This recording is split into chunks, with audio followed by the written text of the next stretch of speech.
नमस्कार विद्यार्थी मित्रांनो, आपल्या स्टडी पॉइंट मराठी या युट्यूब चॅनल सर्वांचे स्वागत. आपल्या चॅनलवर तुम्ही नवीन असाल तर आपल्या चॅनल सबस्क्राईब करा आणि तुमच्या मित्रांना सुद्धा सबस्क्राईब करायला सांगा. हे आपलं Telegram channel study point Marathi. या टेलिग्राम चॅनलला तुम्ही जॉईन करा, जेणेकरून ह्या दररोज होणाऱ्या पीडीएफ तुम्हाला या टेलिग्राम चॅनलला मिळून जातील. याची लिंक मी तुम्हाला डिस्क्रिप्शन बॉक्समध्ये देईल.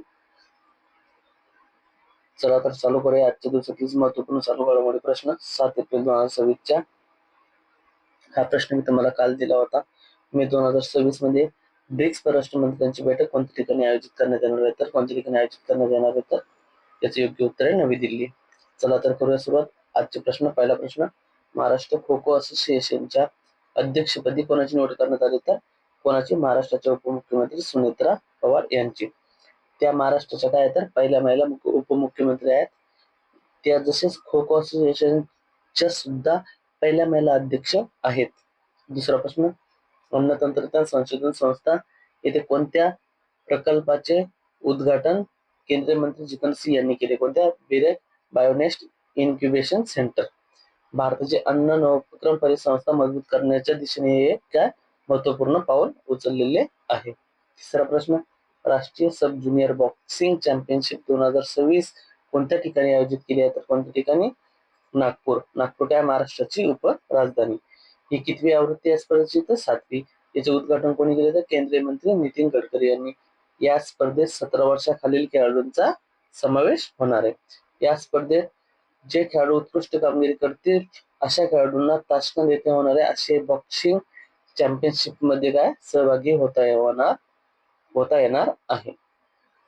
चौथा प्रश्न, पारशी समाजाची घटणारी लोकसंख्या रोखण्यासाठी केंद्रीय अल्पसंख्याक व्यवहार मंत्रालयाने कोणती योजना सुरू केली आहे, तर कोणती? जिओ पारशी योजना.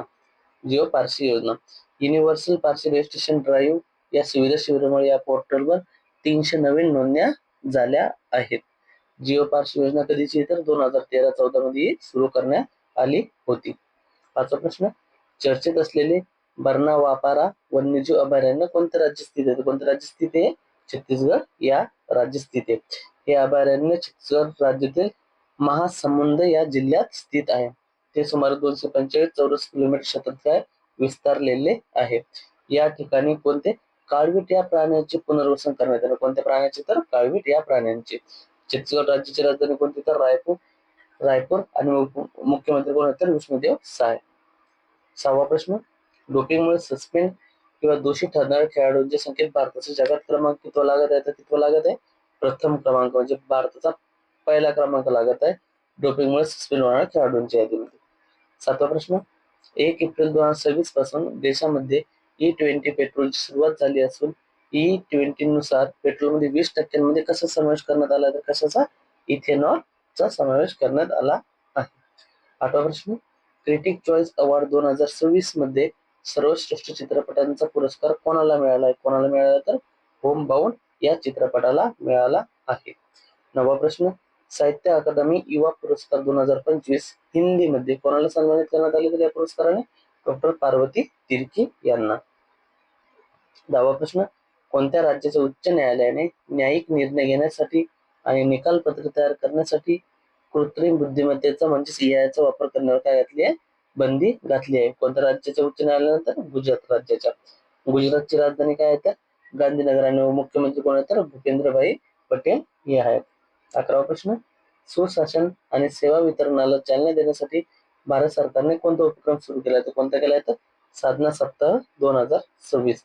याचे 3 थीम आहे, तर बघूया. तंत्रज्ञान, स्मार्ट प्रशासनाला काय चालना देणे. परंपरा, भारताच्या ज्ञान प्रणालीमध्ये शिकणे. मूर्त, सुधारणांच्या वास्तविक परिणामांचे मोजमाप करणे. आजच्या दिवसातील आपला शेवटचा प्रश्न, भारताच्या आयकर विभागाने कर भरणे सुलभ करण्यासाठी आणि 24/7 मार्गदर्शन पुरवण्यासाठी तसेच डिजिटल प्रशासनाला चालना देण्यासाठी कोणते AI सक्षम प्लॅटफॉर्म सुरू केले? कोणा? भारतीय आयकर विभागाने कोणते केले, तर कर साथी हे प्लॅटफॉर्म सुरू केले आहे. हा प्रश्न तुमच्यासाठी. याचं उत्तर तुम्ही कमेंट बॉक्स मध्ये टाका. नागरी हवाई वाहतूक महासंचालनालयाच्या नवीन प्रमुखपदी कोणाची नियुक्ती केली आहे, याचं उत्तर तुम्ही कमेंट बॉक्स मध्ये टाईप करून टाका. एप्रिल महिन्यातील महत्वाचे दिवस बघूया. 1 ते 7 एप्रिल अंधत्व प्रतिबंध सप्ताह. 2 एप्रिल आंतरराष्ट्रीय बाल पुस्तक दिवस. 4 एप्रिल खान जागृतीसाठी आंतरराष्ट्रीय दिवस, 5 एप्रिल राष्ट्रीय सागरी दिवस, 7 एप्रिल जागतिक आरोग्य दिवस, म्हणजे आज कोणता दिवस आहे? जागतिक आरोग्य दिवस आहे. 9 एप्रिल जलसंधारण दिवस, 11 एप्रिल महात्मा ज्योतिबा फुले जयंती, जागतिक पार्किन्सन दिवस, 13 एप्रिल जालियनवाला बाग स्मृती दिन, 14 एप्रिल डॉक्टर बाबासाहेब आंबेडकर जयंती, 15 एप्रिल जागतिक सांस्कृतिक दिन आणि जागतिक कला दिन, 16 एप्रिल जागतिक ध्वनी दिन, 18 एप्रिल जागतिक वारसा दिवस, 21 एप्रिल भारतीय नागरी सेवा दिन, 22 एप्रिल जागतिक पृथ्वी दिवस, 23 एप्रिल जागतिक पुस्तक दिवस, 24 एप्रिल पंचायत राज दिवस, 25 एप्रिल जागतिक मलेरिया दिवस आणि 29 एप्रिल आंतरराष्ट्रीय नृत्य दिवस. हे होते आपले आजच्या दिवसातील महत्वपूर्ण चालू घडामोडीचे प्रश्न, जे की आपण दररोज या युट्यूब चॅनलवर घेत आहेत. त्यामुळे तुम्ही आपल्या चॅनल सबस्क्राईब करा आणि व्हिडिओ आवडल्यास लाईक आणि शेअर सुद्धा करा. आणि चला हे टेलिग्राम चॅनल जॉईन करा, ही पीडीएफ तुम्हाला तिथे भेटून. चला तर मित्रांनो, भेटूया पुढच्या व्हिडिओमध्ये. धन्यवाद मित्रांनो.